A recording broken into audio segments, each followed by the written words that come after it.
Hi hello नमस्कार, मी दर्शना तांबोळी. राजश्री मराठीमध्ये तुमच्या सगळ्यांचं स्वागत. फर्स्ट क्लास दाभाडे या चित्रपटाचे इंटरव्ह्यू करायला आम्ही नारायण गावामध्ये आलो आहे, जे हेमंत ढोमे यांचं गाव आहे. आणि हा सिनेमा आणि बरंच काही ना जरा हटके होणार आहे, कारण आम्ही तो थेट ट्रॅक्टरमधनं करणार आहोत. आणि या चित्रपटाचे कॅप्टन ऑफ द शिप हा ट्रॅक्टर चालवणार आहेत. खूप स्वागत राजश्री मराठीमध्ये. एकतर आपण सकाळी नारायणगावमध्ये होतो, आता हे जे गाव आहे त्या गावाचं नाव आहे पिंपरखेड. हे आहे आपलं पिंपरखेड आणि पिंपरखेडमध्ये हे आपलं मागे घर आहे. आणि आता आपण ह्या सगळ्या मंडळींना घेऊन शेतात चाललेलो आहोत आणि आपण शेतात जाऊन आपल्या विहिरीपाशी बसून गप्पा मारणार आहोत. पण कधीपासून येतो ट्रॅक्टर चालवता? आणि खूप चालवायचो, आता जरा टच गेलेला आहे, ऑटोमॅटिकमुळे टच गेलेला आहे. त्याच्यानंतर मर्सिडीजला हातात गेअर आहेत, त्यामुळे आता ना जरा हे पण बघू, नेईन सगळ्यांना नीट नेईन. समस्त दाभाडे फॅमिली या ट्रॅक्टरमध्ये बसणार आहे. इकडे आहेत ते प्रेप करतायत की आता ह्याच्यातनं जायचंय. सो चला, ऑल द बेस्ट, कारण ते म्हणालेत की सवय गेली आहे ऑटोमॅटिकमुळे. ट्रॅक्टरमध्ये इंटरव्ह्यू. चला.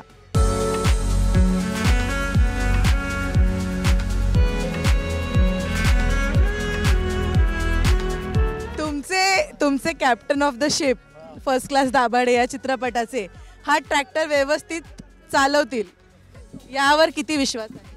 त्यांनी या सिनेमाचा गाडा अगदी यशस्वीपणे ओढलेला आहे, तर त्यांना जमेल असं मला वाटतंय.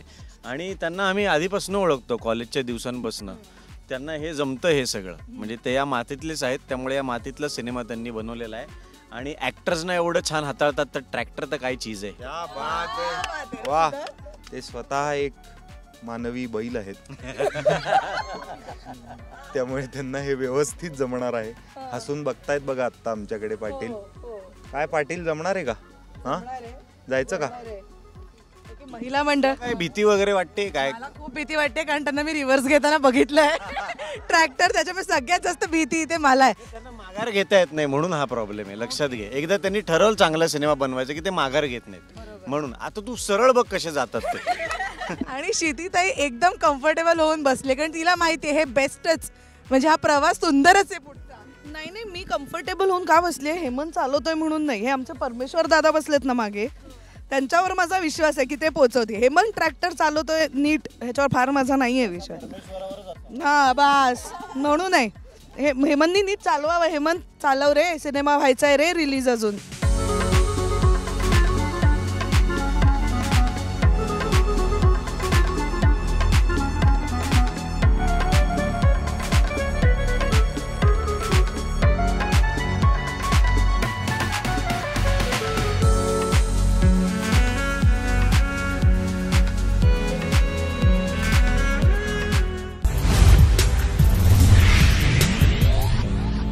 नमस्कार नमस्कार दाभाडे. बरं, ती ट्रॅक्टर राईड कशी होती? तुमच्या डिरेक्टरला या ट्रॅक्टर ड्रायव्हिंगसाठी किती मार्क्स आहेत? 7. 9. आहे पुढच्या चित्रपटात. मग 10 पैकी 10. किती मार्क? मराठीकडनं त्यांना मिळत आहेत 3.5 स्टार्स. 3.5 म्हणजे कसं माहितीये ना, 1, 2, 3 आणि ह्यांच्यात अर्धा. किती मार्क्स आहेत हेमंत सरांना या ड्रायव्हिंगसाठी? हेमंत सरांना मी असं म्हणेन ड्रायव्हिंगसाठी 11 मार्क. कारण मूळ हेतू हा ट्रॅक्टर नीट चालवणे नसून मागे जी लोक बसली आहेत ती उडली पाहिजेत हवेत, हा होता. आणि जेव्हा तो ट्रॅक्टर उडत होता सगळ्यांचे चेहरे बघून खूप आनंद झाला, त्यामुळे मी त्यांना 11 मार्क देतोय. तुम्हाला काही बोलायचं आहे? नाही, काहीच नाही, अगदी मनातलं हेरलत तुम्ही. मनातलं हेरलं. फर्स्ट क्लास दाभाडे आणि तुम्ही सगळेजण फर्स्ट क्लास आहात. बरं हेमंत सर, सुरुवात कुठून झाली? इथूनच सुरुवात झाली जिथे आपण इंटरव्ह्यू करतो? हो, म्हणजे लहानपण सगळं इथेच गेलं.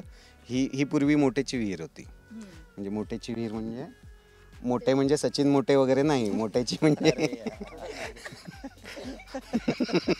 पण म्हणजे सांग काय आम्हाला. नाही, म्हणजे बैल असायचे, मग ते इथून पाणी उपसायचे, मग ते इथून पाणी, मग पाटाने पाणी जायचं शेतात आपापल्या. अशी ती तेव्हा मोटर किंवा मशीन अशी काही पद्धत नव्हती.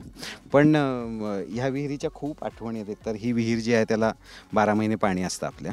आणि पूर्वी नदीला एवढं पाणी नसायचं, त्यामुळे इथूनच शेती व्हायची आणि मग आजूबाजूला हीच विहीर पाणी द्यायची, असं त्याची स्टोरी. पण आता हे जे दिसतंय आपल्याला सगळं ते होल वावर इज आवर. आणि इकडे मागे जे आहे ते आत्ता ऊस तोडणी चालू आहे आपली. आणि हा ऊस आता कारखान्याला चालला आहे. आणि ते बैल आणि आपल्यात आत्ता काहीच फरक नाही आहे. Chill chill chill chill.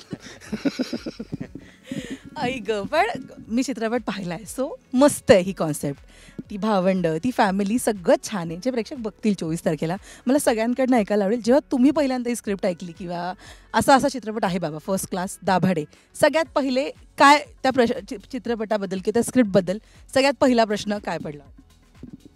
मी जॉईंट फॅमिलीमधला मुलगा आहे. एका प्रचंड मोठ्या जॉईंट फॅमिलीत मी वाढलो आहे 60-65 लोकांच्या. तर मला असं वाटतं की मला माहिती आहे आजचा काळ लोक फक्त आई वडील मुलगा वगैरे राहतात किंवा बरीचशी लोक फक्त कपल्स राहतात लग्नानंतर वगैरे. पण मला असं वाटतं जॉईंट फॅमिली असावी या म्हणजे काय मताचा मी आहे. आणि हा सिनेमा बघितल्यानंतर मला पुन्हा एकदा जॉईंट फॅमिलीचं महत्त्व कळलं. आपली भावंड आपल्या आसपास असण्याचं महत्त्व कळलं. आजच्या काळात कुटुंब एकत्र असण्याची काय गंमत आहे, त्यांनी आपल्या आयुष्यात किती फरक पडू शकतो, आपले कित्येक सारे प्रॉब्लेम्स नाहीसे होऊ शकतात, ही गोष्ट मला पुन्हा एकदा पटली हे स्क्रिप्ट वाचल्यानंतर. त्यामुळे मी तर लगेचच माझं असं होतं की मला असं काही नव्हतं स्क्रिप्ट ऐकून मग मी सिनेमा करणार का नाही सांगतो. सिनेमा आपल्याला करायचाच आहे, स्क्रिप्ट ऐकूया म्हणजे सेटवर जाऊन काय करायचं हेही कळेल यासाठी स्क्रिप्ट ऐकलं होतं. पण माझ्यासाठी हा सिनेमा खूप जवळचा आहे इमोशनल फॅक्टर म्हणून. आणि हो म्हणजे काय बोलणार आपल्या सिनेमाबद्दल, खरंच खूप मजा आली यार हे सगळं करायला. मध्ये मध्ये शूटिंगही झालं थोडं. ॲक्च्युली त्या मुद्द्याकडे मी येणारच आहे. पण सिद्धार्थ, तू स्टार्टिंगपासून या प्रोसेसमध्ये इन्व्हॉल्व्ह आहेस या चित्रपटाच्या, तुला काय प्रश्न पडले होते का? एक तर आम्ही म्हणजे ढोमे पाटलांनी हा सिनेमा बनवला आहे, पण त्यांना जरा ढकलण्याचं काम हे क्षितिज ओग आणि आम्ही हे केलेलं आहे. नंबर एक म्हणजे हेमंतनी स्वतःची स्क्रिप्ट लिहिणं is a different game all together. कारण तो इथे वाढलेला आहे, तो इथे राहिलेला आहे, त्यांनी हे सगळं पाहिलं आहे, अनुभवलं आहे. त्यांनी स्वतः याचा स्क्रीन प्ले, ह्याचे डायलॉग्स लिहिणं हे फारच गरजेचं होतं. त्यासाठी म्हणजे आम्ही त्याला भरपूर हे करत होतो की नाही ही म्हणजे हे तूच लिहिलं पाहिजेस. आणि त्यातनं जे बाहेर आलेलं आहे ना ते फार सुंदर आहे. कारण ते रॉ पण आहे, ते इनोसंट पण आहे, ते लार्जर दॅन लाईफ पण आहे, ते सगळं एकत्र आहे. आणि गावाकडचं आयुष्यच असं आहे, ते कधी रॉ असतं, कधी लार्जर दॅन लाईफ असतं. त्या एकसारखंच आयुष्य जसे शहरात आपण सगळे जगतो, कधी कधी महिनाभर आपला एकसारखाच जातो. गावाकडे तसं अजिबात नसतं, रोज वेगळं काही ना काहीतरी असतं. तसा हा सिनेमा आहे. प्रत्येक सीनला तुम्हाला वेगळं ना वेगळं काहीतरी इमोशन ही तुम्हाला बघायला मिळणार आहे. आणि याचा भाग होणंच माझ्यासाठी सगळ्यात पहिल्यांदा सरप्रायझिंग हे माझ्यासाठी होतं. मी कधीच कुठला म्हणजे गावाकडचा मुलगा असा रोलच केला नव्हता, कधी कोणी विचारलाच नव्हता. आणि मीही स्वतःला विचारणं बंद केलं होतं की आपण गावाकडचे आहोत का बाबा, तर नाही म्हणलं नकोच आहे आता. तर ह्यांनी जेव्हा मला पहिल्यांदा स्क्रिप्ट ऐकवली तेव्हा एक धडकी भरली भयंकर. म्हणजे एवढा मोठा खड्डा पडला या विहिरी एवढाच खड्डा पडला होता पोटामध्ये की हे कसं जमणार आहे आपल्याला, हे कसं. आणि मी दुसऱ्या दिवशी याला भेटायला गेलो आणि मी म्हणलं की तुझं माझ्यावर प्रेम आहे, आपण खूप चांगले मित्र आहे म्हणून तू घेतोयस का, तुला खरंच वाटतंय मला हे जमणार आहे. तर तो म्हणाला नाही मला वाटतंय तुला जमणार आहे का, तुला असं काय वाटतंय. म्हणलं अरे मला कळतच नाही हे सगळं मी कसं करणार आहे. तर ते मलाही तेच वाटत होतं, क्षितीलाही तेच वाटत होतं की आम्ही दोघांनी टीम बनवलेली की आपण होत का ते ज्यांना काहीच जमत नाहीये, असे आपण एकत्र राहूया का थोडे. तिथेही धाकट्या भावंडाला त्यांनी एकटं पाडलं होतं.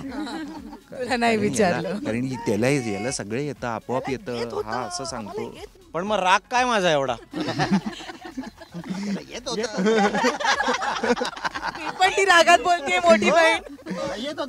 तर याला आधीपासून येत होतं, पहिल्या डायलॉग पासून याला सगळं जमत होतं. वाचनाचा झाप एकदम प्रॉपर वाचत होता, त्यामुळे आमचे अजूनच खच्चीकरण झालं ना की अच्छा ह्याला येत आपल्याला येत नाहीये, आपण करायला पाहिजे म्हणून राग, बाकी काही नाही. तुला येत होतं सगळं, हा राग आहे माझा. ह्याची ना गंमत अशी आहे, ही फिल्म जेव्हा पहिला याचा ड्राफ्ट होता तो साधारण 2 वर्षापूर्वी लिहिलेला होता. आणि त्याच्यामध्ये फक्त अमेय आणि क्षिती बहीण हे 2 होते. याच्या मधल्या काळात झाला झिम्मा 2 आणि झिम्मा 2चा एक सिक्वेन्स शूट करत असताना मी ह्या दोघांना असं म्हणलं जरा मागे असं तुम्ही फिरताय असं दाखवा ना जरा, आम्हाला काय ज्युनियर आर्टिस्ट म्हणून आणलंय का वगैरे झालं तिथे. तर म्हटलं अरे असं नाही, ते सीनमध्ये छान वाटेल, तुम्ही जा मागे फोटो काढा. तर त्यांनी फोटो काढले, तो सीन संपला आणि हे दोघं माझ्याकडे आले आणि म्हणाले बहीण भाऊ वाटतोय ना आम्ही. तर मी म्हटलं की हां हां मस्त. बरं मी कामात आहे, मला काय आत्ता पडली, बहीण वाटताय भाऊ वाटताय का काय, सेम बहीण भाऊ. आणि ते विकत राहिले माझ्याकडे. आणि झिम्मा 2च्या प्रमोशन्सला क्षिती मला असं म्हणाली की वाटू का रे मी आणि सिद्धार्थ भाऊ, म्हणजे मी आणि आम्ही आता वाटूच, पण सिद्धू पण वाटेल का. तर मला असं झालं हां ही चांगली गोष्ट आहे. आणि मग तिथून सुरुवात झाली की आपण ह्याला 3 भावंड करू. आणि अमेय, सिद्धार्थ आणि क्षिती अशी ती मोठ जमली तेव्हा. आणि अर्थात सिद्धार्थचा खूप म्हणजे मी स्टोरी लिहिताना सुद्धा खूप हातभार आहे. कारण झिम्मा 2ला जेव्हा प्रमोशन्स करत होतो तेव्हा गाडीतनं येता जाता तोच विषय असायचा की मग असं केलं तर तसं केलं तर. आणि मग अमेयाला जेव्हा मी सांगितलं की ऐक आता असं केलं आहे, तर नॅचरली कोणालाही असं होईल अरे तू तो एक सिनेमा ऐकवलेलास तो अख्खा बदलला म्हणतोस, वेगळाच केला म्हणतोस, तर ते काय केलंय काय, म्हणजे काय आहे त्याच्यात. मग ते ऐकल्यावरती तो मला स्वतःहून असं म्हणाला की नाही हे जास्त बेटर आहे, की ही जास्त मोठी झाली फॅमिली, जास्त गमती आल्या याच्यामध्ये.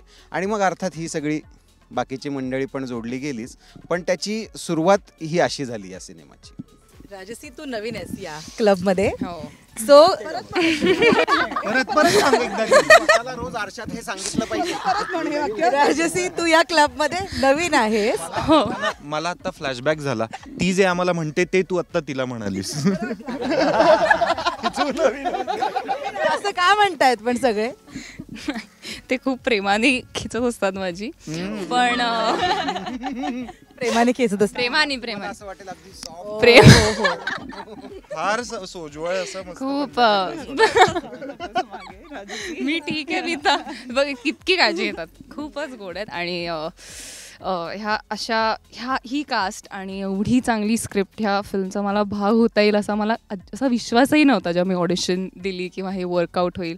कोणी भाग करून कोणी भाग केलं तुला सांग की, जरा कौतुक कर की त्या माणसाचं. मी कर दॅट वॉज माय नेक्स्ट हे बोलू तर दे.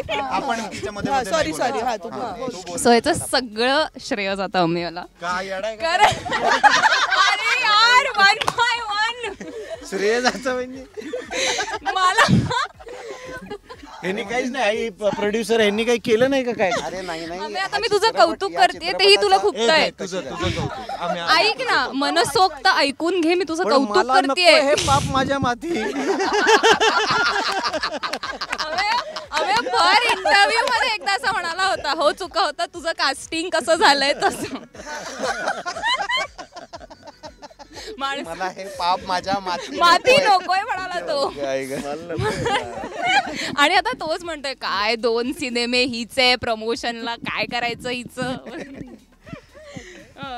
बट काही नाही, थँक्यू व्हेरी मच की हेमंत सर, क्षितीताई, एव्हरीवन केवढं सांभाळून, कारण खूप सांभाळून घ्यायला लागलं. तुला आला ना अंदाज की काय घडत असेल, रोज सेटवर काय घडत असेल, हे कसं असं असू शकतं असं वगैरे. पण त्याला किती हसायला ते. जोक्स अपार्ट, काही बॉलर्स असे असतात की ज्यांना जमतच नाही, ते फुलटॉसच देतात. तसा आमचा हा बॉलर आहे छोटासा, हा फुलटॉस देतो आणि आम्ही सिक्सर मारत राहतो. पण दर्शना तू पाहिलास चित्रपट, म्हणजे हे तिघं सोडून दे, पण आता राजसी आहे, मिताली आहे, तृप्ती आहे, तू सांग की या तिघींविषयी तुला काय वाटलं. एक्झॅक्टली. मी 1 by 1 सांगते. मी मंजू पासूनच सुरुवात करेन. बिकॉज मी जेव्हा इंटरव्हल झाला होता चित्रपट बघताना, मी पहिले जाऊन हेमंत सरांना विचारलं होतं अरे मंजू कोण आहे, बिकॉज मस्त. तर मंजूने मस्त काम केलंय, खरंच मंजू लक्षात राहते. मग तो फोटो मागून द्या की तुमचा तो फोटो, आणि मग ते वॉलपेपरवर ठेवणं आणि ती सगळी गंमत मस्त आहे. मिताली म्हणजे सरप्राईज पॅकेज आहे, जसं मी मगाशी पण म्हणाले की हे प्रेडिक्टच नव्हतं केलं की हे असं असेल या पिक्चर मध्ये. मलाही सरप्राईज पॅकेजच झालं, हे असं असेल माझं आयुष्य. ओके, बट मितालीने पण मस्त अगेन सरप्राईज पॅकेज. राजसी बघ, मी शब्द वेगळे वापरले, रिव्ह्यू वाले शब्द नाही वापरले. राजसी इमोशनल मुवमेंट असू देत किंवा मग तुमच्या दोघांचे सिक्वेन्स असू देत, ते मस्त आहे. आपण इनफॅक्ट एका सीन बद्दल बोललो होतो की अरे किती छान केलंय तिने, वाटत नाही की काही कम्फर्ट झोन वाटला प्रत्येकाचा स्क्रीनवर काम करताना. असं छान तिघी मस्त केलंय. सो 5 out of 5 स्टार घेऊन टाका. येस मिताली, तू जसं मला मगाशी म्हणालीस, तू मेसेज केलास हेमंत सरांना की एकत्र काम करूया. ॲक्च्युली हे करेज आहे ना की आपण एकत्र काम करूया आणि ते स्वतःहून करणं, राईट? तुझा एक्सपिरियन्स कसा होता? म्हणजे मला खरंच खूप इच्छा होती. म्हणजे मी झिम्मा बघितला, झिम्मा 2 बघितला, सनी बघितला आणि तेव्हापासून मला असं वाटायचं की यार हेमंत सरांबरोबर काम करता आलं पाहिजे. बिकॉज त्याची जी पद्धत आहे, मला सगळ्यात जास्त काय आवडतं माहिती आहे का, जे आता तू मगाशी म्हणलीस ना, प्रमोशनचा नुसका त्याला इतका भारी कळलेला आहे. आणि मला असं झालं की मला पण हे करायचं आहे. म्हणजे मला सिनेमात तर काम करायचंच आहे, पण मला तेवढाच तो सिनेमा प्रमोट पण करायचा आहे. मला ती सगळी मजा करायची आहे. आणि म्हणजे एनिवे आम्ही सतत भेटत असतो, आमच्या सतत पार्ट्या चालू असतात, छोट्या छोट्या डिनर वगैरे. आणि ते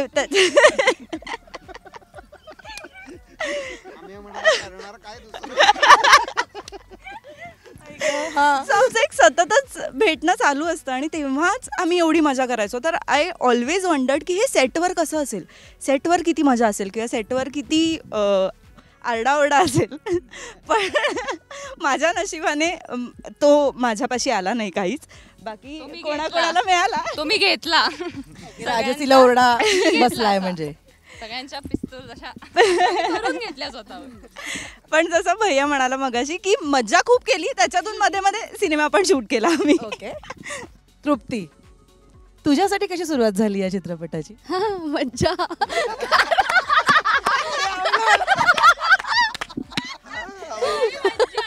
म्हणजे सुरुवात कशी झाली? त्यांना काय गांभीर्य आहे का निर्मात्यांनी पैसे जे खर्च केले सिनेमा? त्याच्या आधीच ते एक छोटस लाफ्टर.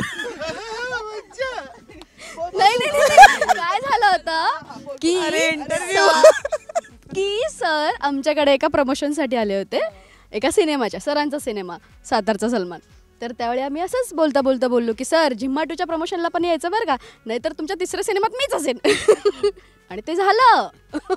मला मेसेज आला सरांचा आणि सर म्हणे की असं ऑडिशन नाही, करून पाठव, मेकअप करून पाठव. आता मी अशा ठिकाणी राहते जिथं म्हणजे मला हे सगळं मेकअप आणि तो ड्रेसअप करून करायचं म्हणजे असे सगळे 4 लोक असे टकमक तोंडाकडे काय करते ही. आणि मग ते ऑडिशन शूट झालं, ते छान शूट झालं. सरांनी मला नारायणगावला भेटायला बोलवलं. कशी आलीस? सो मी साताऱ्याला राहते आणि साताऱ्याहून नारायणगाव मंचरला यायचं म्हणजे मला काहीच माहित नाही. नाशिक रोडला जायचं एवढंच माहिती आहे. मग जायचं कसं, कुठली गाडी पकडायची, मला 9ला इथं पोहोचायचं होतं. मग मी माझी 2 व्हीलर काढली. 2 व्हीलरनी आली? हो, स्कूटरनी. तिला असं वाटलं अर्ध्या तासावर आहे. कारण तिकडेही नारायणपूर आहे आणि माझं कन्फ्युजन झालं नारायणपूर नारायणगावमध्ये. मग मला कळलं नारायणगाव पुणे 2-2.5 तास आणि तिथून नारायणगाव 2-2.5 तास.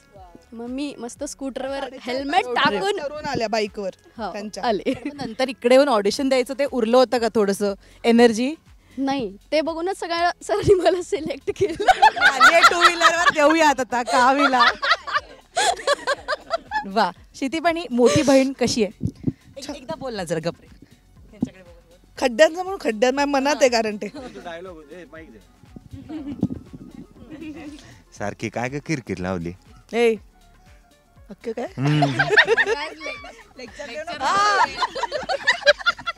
मला वाटतं इंटरव्ह्यू बरं येतंय मला. ए उगा फालतूचं लेक्चर देऊ नको मला. सिन्सिअरिटीचा बरं. वन मोर कमान यार सर. टेक 2. सारखी काय ग किरकिर लावली. ए फालतूचं लेक्चर देऊ नको मला. खड्ड्यात जागा तुझ्या खड्ड्यात. सेम. हो तसं बोलतात, बघितलंस ना, मला एक चूक झाली तर किती बोलतात. आणि निर्माती तीच आहे गाईज. ते नाही आठवते त्यांना, ते त्यांना कधीच आठवत नाही. माझं काय म्हणणं, निर्माती जाऊ दे, माणूस म्हणून माझ्याशी प्रेमाने वागा. ह्या दोघांना माझी कळकळीची विनंती आहे. पण नाही तसं काही होताना. सिद्धूकडनं मी झिम्मा 2च्याच वेळेला अपेक्षा सोडल्या होत्या. अमेयकडनं होत्या थोड्या, त्या गेल्या आता ह्या सिनेमाच्या ह्याच्यात. पण सगळ्या कलाकारांना हा प्रश्न आहे. याआधी जेव्हा झिम्मा किंवा सनी, झिम्मा 2 या निमित्ताने प्रमोशन झालं ना, प्रत्येक कलाकाराने चित्रपटातली अशी कंप्लेंट केली की हेमंत डोमे त्यांचं कौतुक नाही करत. एखादा सीन छान झाला किंवा कधी कौतुक असं छान नाही करत. तुम्ही हा एक्सपिरियन्स केलाय का की कौतुकच नाही झालं, एकदा एवढा सुंदर सीन केलाय किंवा काय? हो, मी तरी केलंय. आणि मी ना कारण माझं ते सतत डोक्यात होतं की काय मी मेसेज केलाय म्हणून फक्त घेतलाय का, की काय आहे म्हणजे मित्र आहोत म्हणून घेतलंय का. तर मला ना एक रिअश्युरन्स हवा होता ग. आणि क्षितिताई म्हणायची की छान झाला मिता सीन, सिद्ध्या म्हणायचा मस्त झाला. सर नाईस, नेक्स्ट नाईस म्हणजे ओके चालेल नाईस. राजसी नाही तिच्या वेगळ्या आठवणी आहेत. सगळ्यात जास्त ओरडा खाल्लाय तिने. नाही, मी खूप ओरडा खाल्लाय, त्यामुळे हे जे नाईस होतं ती माझ्यासाठी पुरेशी पावती होती. नाईस म्हणा मला. Got it. पण मला ते नंतर कळलं की नाईस हे आहे म्हणजे बऱ्यापैकी एक सिग्निफिकंट आहे. फार वाटेल त्याला ते नाही म्हणत आहेत नाईस, खरंच चुकलं तर ते सांगताय, त्यामुळे नाईस ओके हे माझ्यासाठी गुड असं. नाईव म्हणत होते तुला, नाईव. ते मला नाईव नाही म्हणणार. सिद्धार्थसाठी तर हे सवयीचं झालं असेल ना. नाही आता मी तर हे करायला लागलोय, त्यांनीच मी त्याच्याच डिरेक्शनला हळूहळू हा नाईस असं म्हणायला सुरुवात केली. Proper reverse. हा आत्ताची ही ट्रॉली नाईस गुड. आपणच सांगायचं. डिरेक्टरला नाहीच म्हणतो. आम्याचा तर वेगळाच असायचं. मी अत्यंत गंभीर मोडमध्ये बरं सीन संपवायचे तर आज असं आहे तसं आहे. आम्याचं वेगळंच असायचं. आम्ही एकमेकांना खूप वर्ष ओळखतोय म्हणजे माहितीये 20 वर्ष झाली. 20 वर्ष झाली. 21 वर्ष. हो 20 वर्षापूर्वी आम्ही एकमेकांसोबत कामही केलंय आणि त्याच्यानंतर थेट आम्ही प्रोफेशनली पहिल्यांदा काम करतोय. बरं तेव्हा आम्ही ना मी बाईकवर यायचो, तो बाईकवर यायचा आणि मग ना असं 20 रुपयाचं पेट्रोल भरा त्या टाकीत, खूप भरलं वगैरे हे सगळं पाहिलं. काही नको सांगू. आणि त्याच्यानंतर मग बन ऑमलेट खाल्लं आज दोघात, खूप भारी. बिपिनची खिचडी, अरे बाहेर जाऊन खाल्लं काय भारी वगैरे. हा काळ होता ना. तर त्यामुळे मी त्याला असा शॉर्ट सांगायचो की आता ओके आम्ही तू असा उभा आहेस इकडे, सिद्धार्थ येतो, मग आपण ट्रॅकवरनं असं जातो, हे करतो. मग तो मला असं म्हणायचा, अरे एक काळ बिपिनची खिचडी खायचा सरे तू, पॅराला बसलेला असायचा सरे तू, पॅरा शॉर्ट डिव्हिजन वगैरे येतंय रे तुला. मी आज ट्रिपवर होतो. अरे तेव्हा तू कसा होता यार. म्हणजे ऑमलेट खायला पण पैसे नव्हते, दोघात एक खायचो आपण. आज तू शॉर्ट डिव्हिजन वगैरे एवढा खर्च केला वगैरे असायचं. एक आपण दिस सरले या आपल्या गाण्यामध्ये ना एक बेबी लेन्स वापरली. ती एवढूशी असते लेन्स, म्हणजे कॅमेराच्या पुढे एवढूशी लागते आणि त्यातनं फक्त सेंटर फोकसमध्ये दिसतं. त्यालाही तो तेच म्हणायचा. त्याचा एक शॉट होता असा की असे तो काय ते चुरमुरे याच्यात टाकतो, ते विधी चालू आहे. तर ते तो बघून असं म्हणाला, मला खरंच वाटलं नव्हतं रे जेव्हा तू असं बुलेटवर वगैरे यायचास ना आणि आपण वडा खायचो, ते खरंच वाटलं नव्हतं असं बेबी लेन्स वगैरे असं करशील. काय बोलायचं.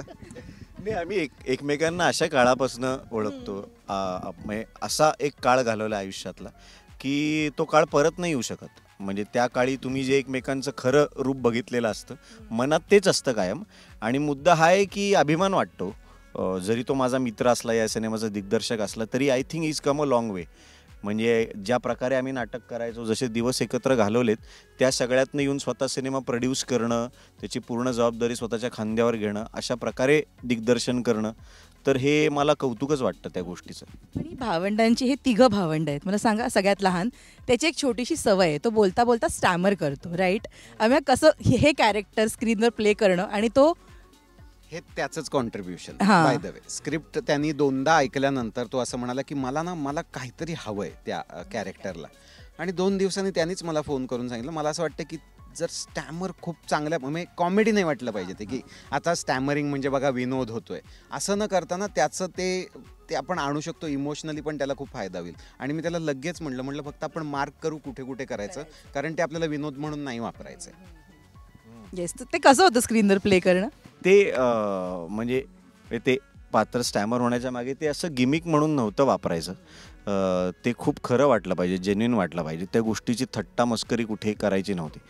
तू बघितलं असेल तर काही महत्त्वाचे प्रसंग आहेत ज्यावेळेस तो स्टॅमर होतो. जनरली घरातलं जे सगळ्यात लहान भावंड असतात, जे थोडंसं त्यांच्याकडे दुर्लक्ष झालेलं असतं, असं आम्ही सिनेमात पण दाखवलं. प्रेम असतं सगळ्यांचं त्यांच्यावर, पण रिलेटच जरा- करू शकते. हां, तो असं म्हणू शकतो की तो नेहमी म्हणतो की मी कडेकडेनं वाढलोय या सगळ्या ह्याच्यात. तर त्या वेगवेगळ्या कॉम्प्लेक्सेसमुळे ते स्टॅमरिंग त्याला आलेलं असतं. बाकी मी त्याबद्दल फार बोलत नाही, कारण मला वाटतं सिनेमात ते बघायची मजा थोडी वेगळी आहे. आणि ते भाकरीच्या तुकड्यावर आणलंय का, हा डायलॉग तर ऍप्टच आहे. म्हणजे प्रत्येक लहान भावंड हे रिलेट करेलच करेल. विदाऊट ही दाढी स्वतःला बघणं. सांग सिद्धार्थ, आणि तू वन गो मध्ये रेडी झालास की असा लुक ठेवूया या चित्रपटासाठी? काही फारसा से नव्हता मला ह्याच्यामध्ये, कारण क्षितीनं एक हेमंतने ठरवलेलं ह्याला मिशी असेल आणि क्षितीनं ठरवलेलं की ह्याला जितके डल कपडे असतील या जगात, या पृथ्वीवर, ते सर्व डल कपडे ह्याच्या अंगावर असतील. आणि जे जे शर्ट येत होते ना, ते एक एक शर्ट बघून मला असं होतं, बापरे, अरे हा कुठला शर्ट आहे, हे काय. पण ना ते सिनेमात बघताना हे दिसून येतं, ते कॅरेक्टरच वेगळं, पूर्णपणे वेगळं दिसून येतं. आणि मी स्वतःला असं आरशातही कधी पाहिलेलं नव्हतं. सिनेमात तर वेगळाच भाग झाला, मी स्वतःला पाहिलंच नव्हतं असं. आणि ते फिलिंग मला असं वाटते ते फार भारी आहे, जेव्हा आपण मोठ्या पडद्यावर पाहतो की जे आपल्याला वाटतं की हे तर आपण कधीच करू शकणार नाही, किंवा मग ती गावाकडची भाषा असेल किंवा ते तो पेहराव असेल, ते सगळंच आपण कधीच करू शकणार नाही असं जे वाटतं. आणि जेव्हा आपण ते मोठ्या पडद्यावर पाहतो तेव्हा असं वाटतं की हां, आपण वी कॅन डू दिस. असं नाही, आपल्याला फक्त एक उडी मारायची गरज आहे, आणि ती या दोघांनी हेल्प केली. फर्स्ट क्लास दाभाडेबद्दलची सगळ्यांसाठी हा प्रश्न आहे. एक डिफिकल्ट गोष्ट तुम्हाला कुठली वाटली तुमच्या कॅरेक्टर बद्दलची? भाषा. मला येत नाही गावातली भाषा बोलता. तर लग्न झाल्यानंतर मी ऐकते आमचे घरचे बोलतात, आणि त्यात माझी नणंद जे सोनाली आणि हेमंत, मुद्दाम मी असताना मला ती आता मला कळते, आता मी हुशार झाली आहे, मी फसत नाही याला, ते मुद्दाम त्या भाषेत बोलतात मला चिडवायला. सो ते भाषाचा तो लहेजा पकडणं हे सगळ्यात डिफिकल्ट होतं. आणि टू बी व्हेरी ऑनेस्ट, त्याचा कॉम्प्लेक्सही होता मला, कारण बाकी सगळ्यांना खरंच सिद्धू म्हणतो तसं नाही. आता अमेयाला वाटेल मी चेष्टा करतोय, पण अमेयाला येत होतं, निवेदिता मावशीला येत होतं, राजन काकाला येत होतं, तृप्तीला येतं आहे, हरीश दुधाडेला तर येतं, तो नगरचा आहे. आम्ही दोघंजणं, मितालीला एवढी ती भाषा बोलायची नाही आहे, ही ऑलरेडी अतिशिक्षित आहे या सिनेमात, त्यामुळे तीही तेवढं बोलत नाही. आम्हाला त्याचं खूप प्रेशर होतं, खूप जास्त. पण हळूहळू शूटिंग करायला लागेपर्यंत आम्ही त्याच्यावर काम केलं होतं. सो ते झालं, इव्हेंच्युअली झालं. उच्च शिक्षितच आहे ती. राजसी खूप चांगली मुलगी आहे, तिने खूप सुंदर काम केलेलं आहे. मला राजसी खूप आवडते. तीनच ठरवलं. हा, सिनेमात मंजू चौचाल दाखवायची होती, जी मी नाहीये. नाहीये, पण गावात खूप चौचाल मुली बघितल्यात मी. सो ते आठवायच्या मला, आणि मला काय करायचं ते कळलं मला. मग ते थोडं होतं डिफिकल्ट, पण मी आठवायचं आणि करायचं. भाषाच, माझ्यासाठी पण भाषाच, कारण ती अशी मधलीच आहे ग. इट इज नॉट पूर्ण गावाकडची किंवा पूर्ण शहरी, ती अशी मध्येच काही शब्द गावाकडचे येतात, तर ते लक्षात ठेवून ळचा ल करणं, नचा न करणं, ते असं एक that is the only thing I think की मला कठीण झालं. मी त्याला सांगितलं होतं की मला सगळं मला बोलून पाठव. मी त्याचं ऐकून मी अक्षरशः कॉपी पेस्ट केलं आहे. मग चॅलेंजिंग भाषा होतीच, आणि एक तो नवरीचा एक तो गोडवा, आणि तो असा एक इनोसेन्स. आणि मी कधी have never been romantically paired with anyone, तर तेही एक जरा मला अमेयावर स्ट्रेस होता. त्यांनी मला सांभाळून घेतलंय त्याच्यात, पण मला स्ट्रेस चॅलेंजिंग होतं. का मी काय रोमॅन्टिक वाटत नाही? मग हे असं चांगलं बोलतेय मी की ही सपोर्टेड मी, जेव्हा ते मला चॅलेंजिंग वाटत होतं, जेव्हा मला भीती वाटत होती ते करायला, तेव्हा तो पावलावर माझ्या बरोबर होता. तो मला समजावे की इथे शांत हो, हे असं कर, हे वाक्य असं घे, चांगलं करतेस. अमे is very reassuring. Thank you ma'am. माझ्यासाठी अवघड गोष्ट ही होती की मी एकतर या सिनेमात सगळ्यांची वाईट साईड वागते, आणि मी मुळातच प्रेमळ असल्याने मला ना ते जमत नाही इझिली. ही माझ्यासाठी ना सगळ्यात अवघड गोष्ट होती. सगळ्यांची असं तुसडेपणाने बोलायचं, मला ते जमत नाही. मी नाही करत हे असलं कधीच कोणाशी. तर ते तसं वागणं जरा चॅलेंजिंग होतं. मला काहीच नाही गेलं अवघड, मला येत होतं सगळं.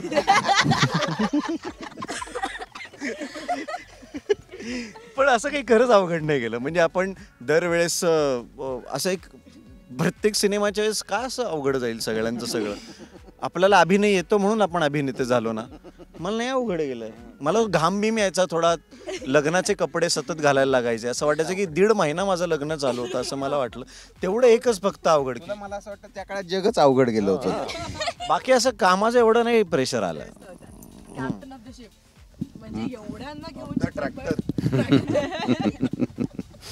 एवढ्या सगळ्यांना घेऊन चित्रपट करणं एकापेक्षा एक आहे. हे सगळेजण तुमच्यासाठी टफ डिफिकल्ट मुवमेंट काही होती का नव्हती का, चला आता शूटिंग करूया असं काही होतं? पण तू सांग ना यार, म्हणजे टाइमपास किंवा आम्ही काम पण नीट केलं. नाही, खूप छान खूप छान. म्हणजे अतिशय उत्तम. लोकांना असं वाटतं प्रत्येक हे उथळच आहे, ते कामच करत नाहीत सिनेमात नीट. तू सांग यार, 4 कामं गेली माझी मागच्या वर्षी यामध्ये. सांग यार प्लीज. खरंच जोक्सपाठ ही सगळी मंडळी अत्यंत सिन्सिअर आहेत. म्हणजे इथे बसलेले सगळेच प्रचंड सिन्सिअर. निवेदिता सराफ ह्यांच्या सिन्सिअरिटीच्या वरच्या लेवलची सिन्सिअर आहे. राजन भिसे ही सगळीच मंडळी ना प्रचंड. हरीशची सिन्सिअरिटी नाचात म्हणा सगळीकडे तो अतिशय सिन्सिअर आहे. जेवणात म्हणजे मटण खाण्यात त्याच्या एवढं सिन्सिअर कोणी नाहीच या जगात. हां, सो त्यामुळे ही माणसं खरोखरीने सिन्सिअर माणसं आहेत. अत्यंत प्रोफेशनल, कामाला चोख अशी माणसं आहेत. परंतु आम्ही ज्या वातावरणात शूट करत होतो, ऊन आणि प्रचंड गरमी होती, मे जून असं होतं आणि पाऊसही येऊ घातला होता, त्यामुळे अतिशय ह्युमिड वातावरण होतं. त्या वातावरणात क्षितिजोग आणि अमेय वाघ यांच्यासोबत शूट करणं हा या सिनेमाचा सगळ्यात मोठा टास्क होता. म्हणजे इन्क्लुडिंग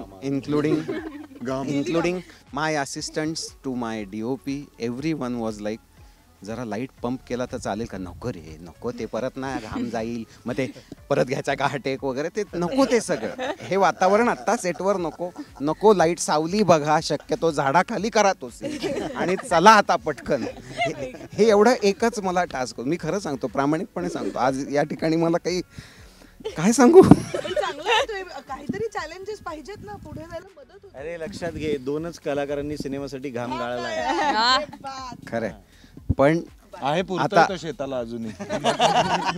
आता जेव्हा केव्हा पुढचा सिनेमा मी करीन, त्यात आमे आणि क्षिती असतील, तर मला ही काळजी घेतली पाहिजे की शक्यतो हिवाळ्यात करूया. पावसाळ्यात भिजतायत हेही चालेल एक वेळ, किंवा व्हॅनिटी नको, फ्रीज दे त्यांना बसायला. ही काळजी नक्कीच घ्यावी लागेल. कमाल आहे बरं, खूप एक्सपिरियन्सेस आहेत. आणि तयार झाला चित्रपट 24 जानेवारीला येतोय प्रेक्षकांच्या भेटीला. नवीन वर्षामध्ये काय सगळ्या प्रेक्षकांना अपील कराल? थिएटरमध्ये आल्यावर मी सिनेमा पाहिला, थिएटरमधून बाहेर येताना मी माझ्याबरोबर काय घेऊन बाहेर? भावंडांबद्दलची आठवण आणि प्रेम, घराबद्दल प्रेम वाटतं हा सिनेमा बघितल्यावर. मला स्वतःला माझ्या सगळ्या कझन्सची आठवण आली. मला असं वाटलं एक गेट टुगेदर और बनता है, तर मी हे नक्की घेऊन निघाले स्वतः सिनेमा बघितल्यावर. मंजू? एवढंच सांगेन की माझ्यासाठी हा खूप मोठा सिनेमा आहे, सो खूप सारं प्रेमच घेऊन येईल. मिताली? फिलिंग ऑफ टुगेदरनेस, म्हणजे एक असं सगळ्यांना घेऊन जेव्हा आपण ग्रो करतो ना, मला असं वाटतं की that is the feeling that I got. राजसी? निखळ आनंद, खूप खूप एंटरटेन होऊन लोक बाहेर येणार आहेत या फिल्म. सिद्धार्थ? मला वाटतंय प्रेक्षक ह्याच सिनेमाचं पुढच्या शोचं तिकीट घेऊन येईल बाहेर. वा वा वा. अमेय? काय बोलणार यावर, काय बोलणार. माझ्यासाठी मला वाटतं भारतात सिनेमा एकत्र बघणं हे एक कल्चर आहे. म्हणजे भारतीय संस्कृतीचा एक भाग आहे. आपण सगळे मिळून एकत्र जाऊन सिनेमा बघतो. ती गोष्ट आजकाल थोडीशी मिसिंग वाटते मला. तर ते कल्चर पुन्हा एकदा आम्ही या सिनेमाच्या रूपाने घेऊन येतोय. अख्ख्या फॅमिलीने एकत्र जाऊन हा सिनेमा बघायचा आहे. त्यासारखा दुसरा आनंद नाही. येस. 24 जानेवारी काय अपील करशील प्रेक्षकांना? 24 जानेवारीपासनं एकत्र यावं लागणार आहे सगळ्यांना. प्रेक्षकांना एकत्र यावं लागणार आहे, फॅमिलीला एकत्र यावं लागणार आहे, इमोशनली एकत्र यावं लागणार आहे, एकत्र हसावं लागणार आहे.